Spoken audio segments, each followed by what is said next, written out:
everybody, and welcome back to my channel for this Sunday morning, afternoon or evening across the world where you may be at. And today it is the last day in Mental Health Awareness Week here in the UK.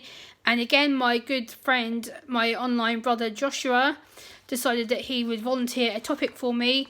And today's topic is going to be about video content and why do I make videos, which is a good suggestion. And also it's inspired by the Adult with Autism channel, aka Paul, who did a video on this yesterday on this topic. I'll link his video down below in my video description so you can go ahead and watch his video as well, and give it a like and subscribe to him please if you would. But yeah, this is my own version of that video and why Josh asked me to do it as a topic. I thought it'd be quite an interesting topic to diverge into. I've never really explained it, so I'm going to do my best to do it right now without trying to fidget too much.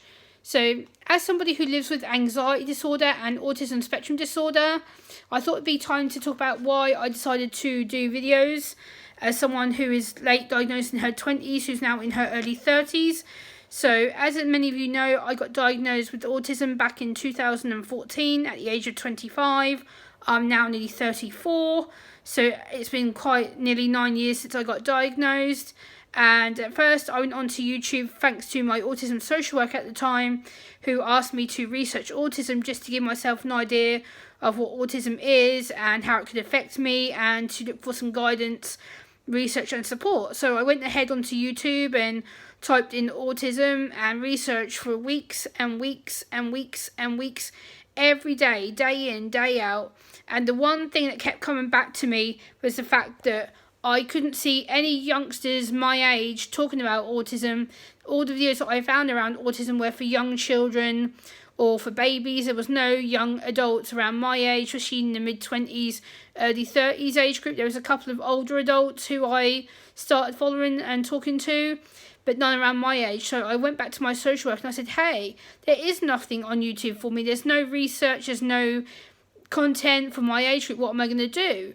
And she suggested that I start up my own channel and start up making up my own videos. And at first I'm like, you got to be having a laugh. You're joking, right? I'm not going to be making my own videos for me to be laughed at, bullied, mocked, teased, have videos made of me, that kind of stuff. I didn't agree with making videos. I was like, no, I would just be a watcher. Like, it's fine. I'll find my way on YouTube eventually, and maybe I might make my videos later on down the line. But this is about, at this point, about a year in since I've been diagnosed, and she said to me, no, Gemma, are you going to still make videos on YouTube? And I'm like, well, I found a few YouTube channels at this point who I was following, and I was quite happy with the support and advice that I'd got from them. But then she's like, Gemma, why don't you share your story? Like, people in your age group need to learn what it's like to be diagnosed and assessed, and at least you can help one person. So I was like, okay, I didn't really think about it like that. So what I decided to do was to keep on researching for a while, and to keep on talking to people and educating myself and finding out everything I could to know about autism and what it meant to be an autistic adult, an autistic young adult at that, because I've never talked about having to be autistic to people before. So at that point I was very, very nervous. But I put my first ever 2 videos out on YouTube back in 2016, and then I put them onto private, and then later on I checked the views and they were doing quite well. So I'm like, you know what, I'm quite good at this. Maybe I could do it and be a good YouTube person and help people. So I kept on making videos and put them onto private. And then slowly and slowly and slowly, I started putting them back onto public. And I started making friends, contacting people who were to do with the autism community, disability community. And at this point, I had been on YouTube about a year and a half. And I thought, you know what, I'll start making my own content. So I did, and I came across this channel called Creators Alliance.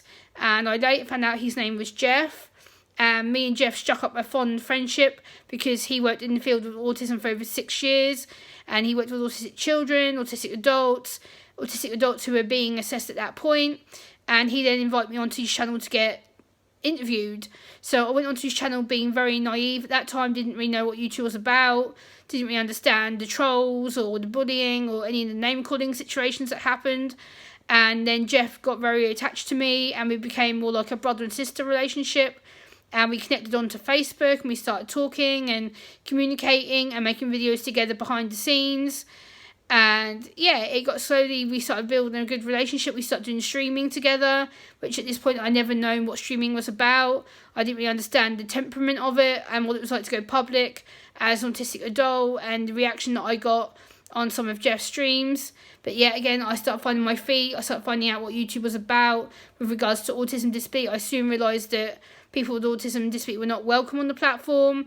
It was a very hostile environment, a very scary environment. I've had a lot of rough time on YouTube, but yes, I want to admit I struggled like hell. I've had to adapt to a world where people don't want me. I don't fit in this normal neurotypical society. I'm not meant to fit. And the problem is with that, people don't understand how autism affects me on a day-to-day basis.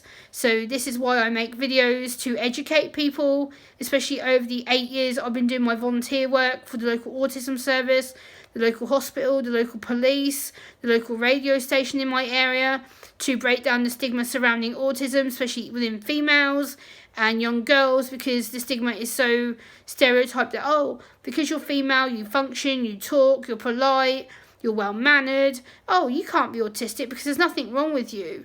Well, a lot of people don't really... My eye contact right now is appalling.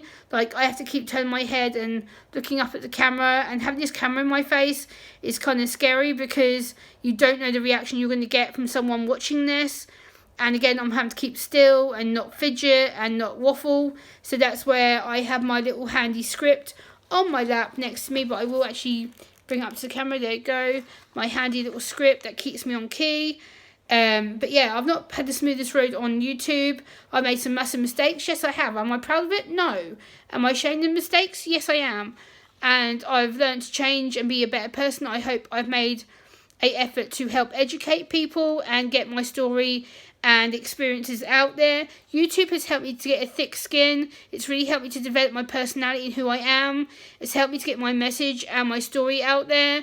Sure, YouTube can be a very scary process, and I would advise you, if you do come on YouTube, to talk about disability, mental health, anything, like a vlogger, blogger.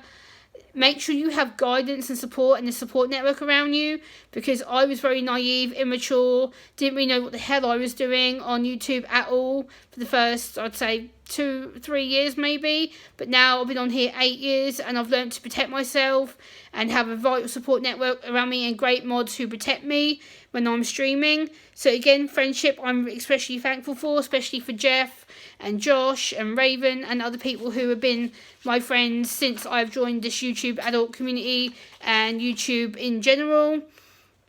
So yeah, I started YouTube to research my own journey of autism and what it's like to be an autistic adult, and how I cope, how I feel, how I see the world around me, and how I've trained many medical professionals and police professionals. I help to educate them and get their jobs right so they don't talk to people with autism like we're stupid, because the stereotype is, oh, once you've met one autistic person, you know all about autism. No, wrong.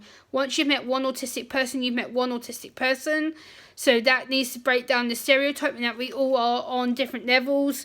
We all communicate very differently. We all have different triad symptoms, and we all have different issues that are comorbid to autism. So for me, that's why I do the videos that I do. I communicate each different level.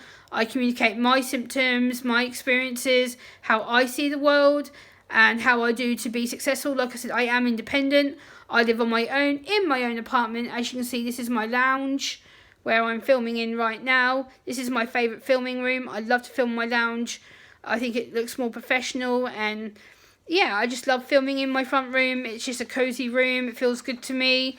And yeah, I just want to talk about this subject because it's something I haven't really discussed here on the channel since I've had my channel active.